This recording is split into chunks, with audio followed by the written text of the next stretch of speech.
Hello, you wonderful people, and welcome to another episode of Not Too Comic Book. This being a show where I talk about TV shows that are adaptations of comic books. For today's episode, I'm going to talk about the latest episode of The Walking Dead. So a lot of stuff went down this episode, got a breakdown. Where to start? Okay, so first of all, you have Carol's side of the story in this episode. Obviously, you have the whole situation between her and Ezekiel because it's like she doesn't want to go looking for Henry because she's like, no, I can't believe it.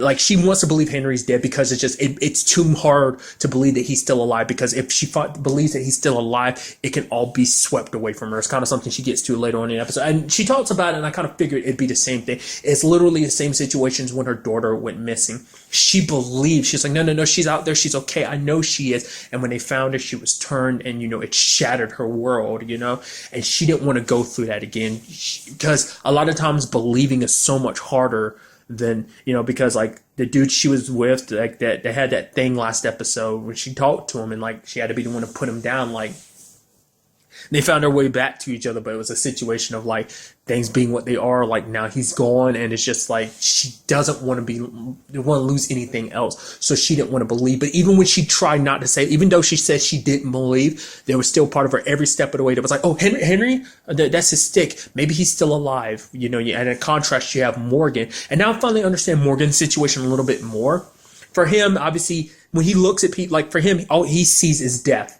Everyone he ever sees is dead. So it's like, obviously, like, for him, it's my job is to keep going on. I never die. Everyone around me, no one dies. Everyone just turns. And so for him, it's just like, what it is. Basically saying that when he's seeing something, it's like, what it is. This is death. Like, stop making yourself believe it's anything else. If you're seeing someone, it's death. Everyone around you, it's just waiting to be turned. That, you just have to keep going on. And it's up to him to basically put, in this particular case, the escaped saviors down, just because it's just Morgan's way of processing everything. It's just like where he is now, he's just so, even he admits he's like, I'm not right, and it's just, I don't know, like it's the thing is that Morgan is kind of hard to understand. Like even when he first popped back up into the show like this, to see him as he is now again is just, even after the especially because when he met up with Eastman, he was good for a while, but didn't transition into this, and now it's just,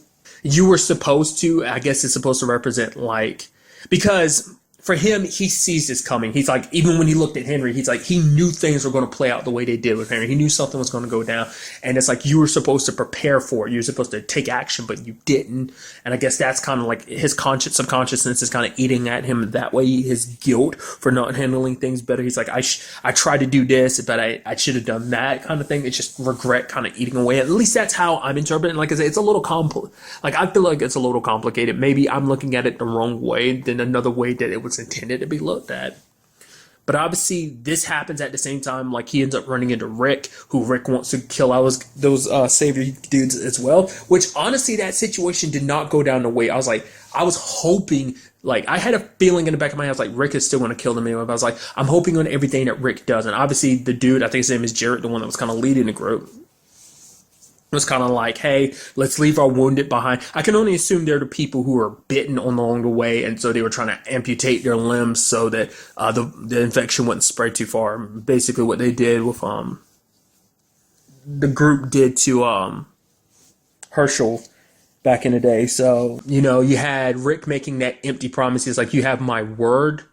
And the moment he was saying that, I was like, I don't know, man, your word, I don't know what the way things are in the state of mind you're in right now. I don't know if that's going to be good enough, especially because that guy was asking him, one of the saviors that stayed behind, was like, if you could just like not kill all of them unless you have to, like, not to kill those you don't have to kill, and bring them back. They made a mistake, and you bringing them back could show them like, okay, there is a different way to this. And you can tell the way Rick was acting like he had no intention of that. But I was thinking like, hey, they're fighting alongside each other. Okay, maybe this isn't going to go. Nope. Rick and Morgan proceeded to kill them. I'm like, that sucks. Because he's so filled with rage that he just needs something to kill. Because it's something, because you had like Michonne talking about the fact is that Andrea kept her, like when like Michonne was kind of lost and just needed to keep moving rather than kind of dealing. It's kind of like running away from your pain. You just keep moving, because if you keep moving, you fight. You don't have to worry about thinking about it. And she wanted to do the same thing for Rick. It's like, because Rick hasn't even apparently read Carl's letter to him. And so she wanted him to stay behind so that he could but it's just like every time he looks around, he's looking at his sheriff's cap, which, like Carl wore for the longest time. It's like, it just brings it all back, and he can't stand it. Just sitting just makes it all like bubble to the surface again. So keeping himself busy doing something, he feels like some good in this, and that's taking care of these bad guys, so I really felt bad for the Saviors, because I was hoping that Rick would make that choice, because that's what Carl wanted him to do. Because for Carl, it's like, I'm not telling you not to fight, but there has to be something afterwards. This would have been the first step in the right direction. And because I think ultimately that's what Carl wanted. And it kind of plays into that with the same situation with Morgan, because like Rick asked, like, all the way back in season 1, why did you save me when you saw me on the streets? And Morgan finally answers, is like, because my son was there. And so it's just kind of like Morgan wanted to do the best he could in front of his son. It's like, my son is here watching. I couldn't let my son see me just let some innocent person die.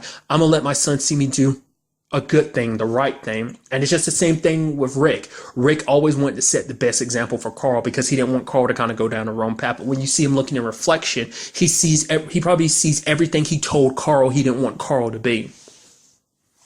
Because Carl kept Rick from ever going down that path himself. But now that Carl's gone, like, much like Morgan spiraled, like, I think Rick is heading down that direction too, that, he can get so lost, now that Carl's gone, like, his world is just turned upside down, so he does read Carl's letter at the end of the episode. I do hope that does bring Rick's character back, like, because, like, as I said, because it's a beautiful contrast, because especially with what, Maggie was dealing with last episode, because for her, it's like, she realizes, like, she was so fixated on her revenge that she wasn't worried about the casualties. And I think everyone who's so caught up in this fight, wanting their revenge, who are trying to deal with their pain in some shape or form, is kind of seeing the ramifications of that. It's just like Maggie saw all those different people that died because she was so intent on killing the Saviors and, killing Negan. And it, I'm sure it makes her wonder, like, am I a good leader? Am I not selfish just like Gregory? Gregory did it for his own self-interest. He would have done anything to make sure he survived. It's like, but aren't I just using the people of Hilltop just to get my own revenge? And I think that's kind of a perspective they're kind of like playing with every other character too, with Morgan having his own demons, as well as, Rick. And you have the same thing with Daryl and Tara, like, now it's like, okay, like, it couldn't have been, Daryl's like, oh, you just got lucky. She's like, no, like, Dwight probably shot me with an untainted arrow on purpose. And it's like, because for Tara, it's like, it puts things in perspective and stuff like that. She's like, we'll need Dwight. You said we would probably need him. Well, we probably need him more than ever. Like, he probably couldn't have warned us because he just didn't have the opportunity to. But in this case, you have, it's Tara kind of having a switch herself, like a lot of the characters, like, Carol kind of having her switch, just like Tara does, because Tara kind of changes her mind. She's like, if you want to do this, you kind of have to do this on your own. Because before, like, it was the whole situation with the Saviors, like, you had Daryl and Tara being on the same page, and you had, like, Michonne and Rosita being like, nah, we're not going to be a part of this, so, and it's just interesting. You see Tara back down, because she's like, this isn't, if you want to do this, know that you're doing it for yourself. Like, because it's like, part of, the reason why Daryl's going after Dwight so hard is because of all that Dwight's done, the whole situation with everything that kind of went down with Daryl, as well as, what happened, because Daryl, excuse me. I think more so than anything, the thing he holds the most against, Dwight, is what happened to Denise. And I think that kind of fueled him, along with everything else. Just all the fact is that Dwight was just kind of like, I gave you a chance, I'll try to help you out. So it's a combination of his own anger towards Dwight, but also feeding on everyone else's anger for him. But now that Tara's kind of letting hers go, I'm curious to see what that means for Daryl. Will Daryl let his grudge go or not? Because if he does, it's not like he's doing it for everyone. Say, I took him out for everyone. I took him out because of what he did to Denise. It's like, no, I'm doing it because it's for me, So it's not as selfless. So I'm curious to see what happens. But getting back to Carol, because I kind of let it go earlier, is she fortunately enough was able to find Henry, which I'm like, I was so sad. I was going to be so heartbroken if it turned out to be that case, because you saw it early in the episode. I'm like, oh my god, and like Henry's standing there, I'm like, oh, he's going to turn around and he's going to be a walker, but it's like, nope, it's all in Morgan's head.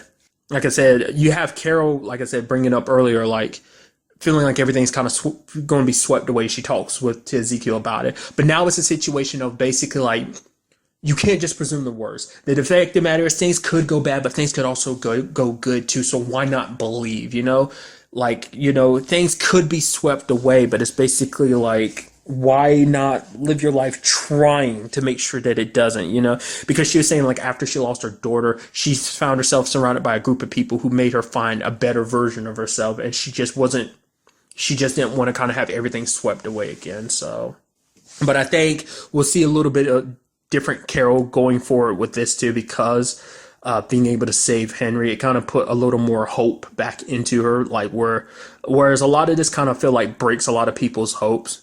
I feel like we might see her being a little bit more hopeful, and maybe that can pass on to some of the other characters like Rick, for example, Michonne doesn't, she says at the end Rick doesn't have to apologize, but I think there is some part of her that is kind of disappointed that he did what he did. But at the same time, she understands. It's like, you lost Carl. You needed something, Everyone kind of needs their something after losing what he lost, So also this episode, we had Negan and Jadis, which that was some interesting turn of events. There's like, Negan apologizing about everything that happened. He's like, that wasn't my decision. He's like, I put my faith in someone I shouldn't have, obviously being Simon. And it's like, but he says, even when it's all said and done, this was still my fault. This is all on me because he put his faith in the wrong person. Still believing, people are, important, so a precious resource. I was blanking on the exact phrase he constantly uses. But it was kind of interesting, like with the whole Jada situation, because for one, there's those pictures she kept. Also found out this episode, because I think that was kind of the point to make you think so, but I thought they left her alive to be the only one on purpose. I thought that was Simon's thought. But then again, I was like, then in retrospect, it's like, well, Simon was content on killing them all. I thought that was kind of meant to be the message or something like that. Because I feel like Simon wouldn't be all about leaving even one person alive, because that just could turn in more of a headache later on. But I thought that was kind of supposed to be some like poetic point. But it's like, no, it's because Jadis faked her death, so she was able to escape being killed. So that was all on her. But we learned a little bit more about Negan, because it is like his bat is named after Lucille. Not too surprised. Because he had that whole moment with Morgan in like Gabriel in like the first half of the season, that, he kind of talked about his past a little bit. And it turns out like the bat is named after his wife. It's because his wife helped him get through a lot of shit back in the day. And so he named the bat after her for that same reason, because this bat's been able to help him get through everything since the world kind of turned to shit. So it's kind of like, okay, that's kind of interesting. He's like, it's nothing more, nothing less. That's all there is to it. No like specialty beyond that. So that was kind of interesting. But the thing I was talking about that I find the most interesting about Jadis' situation is the flares, and it's like the helicopter. She knew the helicopter was coming. Why would you know that? Like, that's kind of interesting, because we haven't really, because that means there's someone somewhere, like, that means Jadis must have some kind of connection to the military, because there's that whole conversation she had with Simon before he, like, killed everyone there, like, him and the Saviors killed everyone there. It was kind of like what was this place before, which Jadis kind of jokingly was saying this and that, but it's like, was this like a military facility before it was a dump?